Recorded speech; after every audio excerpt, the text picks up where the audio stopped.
streaming platform owned by Alphabet. It started off as a place to share random, funny videos online, but now it's a vast global entertainment provider. There are big budget content creators. There's still those plucky independents out there. We're joined by Andrew Peterson, head of YouTube Canada. Great to see you. It's a pleasure to be here. So yeah, just 20 years. Has it been 20 years the platform's been around? Almost. On April 23rd will be our 20th anniversary. And just how many videos are uploaded a day globally? Well, we have every minute of every day over 500 hours of content are uploaded. Every minute.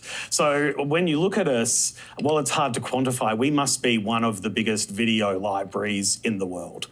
So you must have incredible numbers of servers to...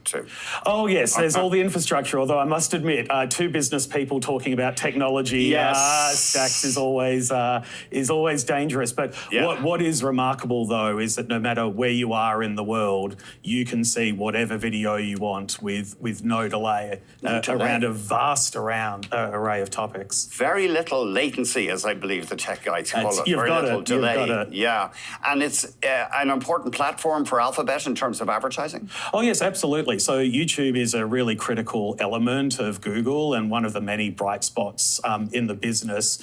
And for us in 2025, we really have 4 big bets for YouTube. These are hot trends, you think? Yeah, absolutely, and big focus areas for us. So the first one is that YouTube remains at the epicenter of culture. The second being that YouTubers, creators, are actually becoming the startups of Hollywood. The third being that YouTube is becoming the new television. And then finally, that AI is not only going to make it easier to create, we actually think it's going to enhance the YouTube experience for everyone. Start off with that. What do you mean by the epicenter of culture? Well, as I said, I think YouTube is one of the biggest content libraries in the world.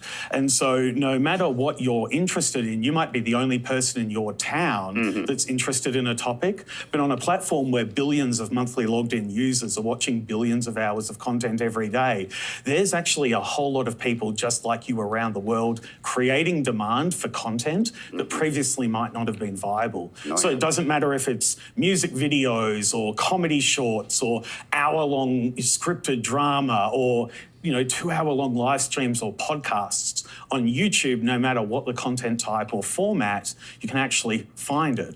And one thing that's quite interesting is that for younger audiences, 66% of Gen Z actually on the platform.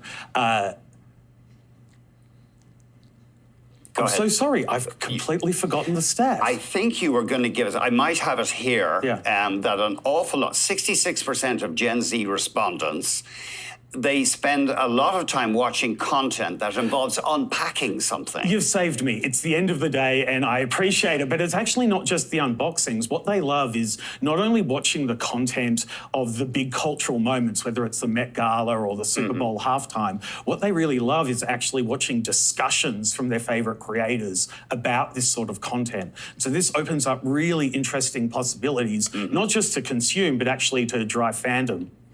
But it's interesting, this whole unboxing phenomenon. And kids love it. Apparently kids love watching toys being taken out of the box. Yeah, that's one of the many trends. And I think the key thing here is for any creator, by putting audience interests at the center of what you do, you can actually build a really meaningful business on the platform. And that's what leads to that second trend of YouTube creators becoming the next startups of Hollywood. So what does that mean? So these are would-be budding filmmakers, put content onto YouTube? Yeah, absolutely. So I think people typically know YouTube creators from the early days of being incredibly scrappy entrepreneurs. But now they hire writers and producers and business analysts. And so what they're actually becoming is the next generation of studios and media titans. But they're making content in ways that we've never seen before and really pushing the envelope.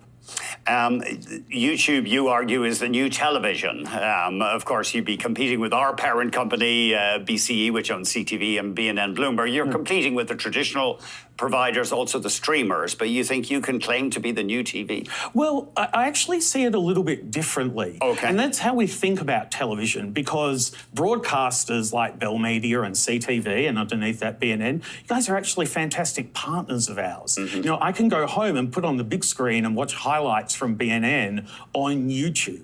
So for us, we don't see ourselves as competitors, rather as actually, hopefully, a great companion for the distribution strategy.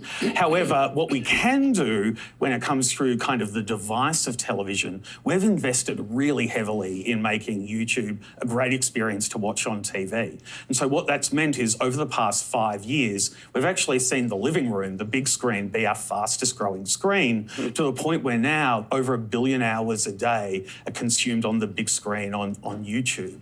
And here in Canada, we're also seeing some really heartening results, where according to Kantar, if Canadians could only pick one video platform to watch all year, they would pick YouTube. And so for us, we're not going to rest on our laurels and keep creating that great experience, but that's where there is a wonderful opportunity, whether that's for traditional broadcasters like BNN, right through to the next generation of YouTube creators who are making incredible long-form content that viewers love.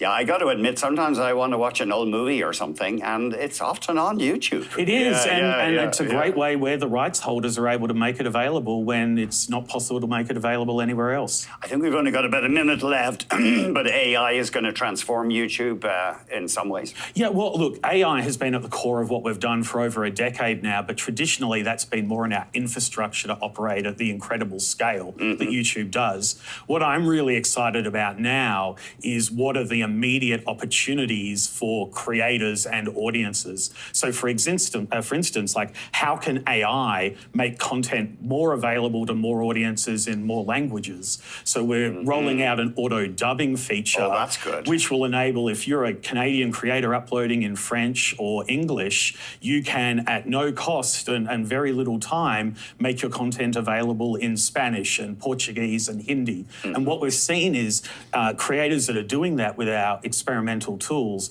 are actually getting 40% of their watch time on their videos are from audiences watching in these new languages. So what I'm really excited about is that so many of us know about the prolific success of Korean content, but these sort of AI tools, Canadian creativity is strong. We are great storytellers in this country, and these sort of tools combined with the power of YouTube's global reach can actually mean that Canadian stories can thrive on the global stage, and creators receive the majority of the revenue that comes back from that to invest in creating even more ambitious and fantastic stories.